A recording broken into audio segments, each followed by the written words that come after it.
Sorry, let me just see if I've got this right.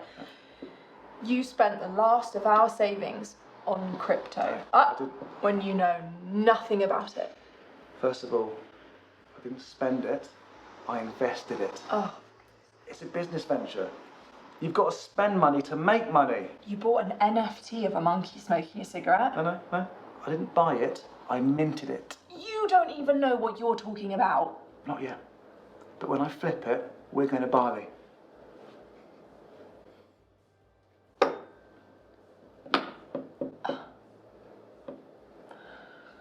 It's going to pay off. It's going to pay off. Stop talking. Trust me. Trust me. Have I let you down before? Stop talking. Stop talking. Just answer the question. Have I let you down before? Yes.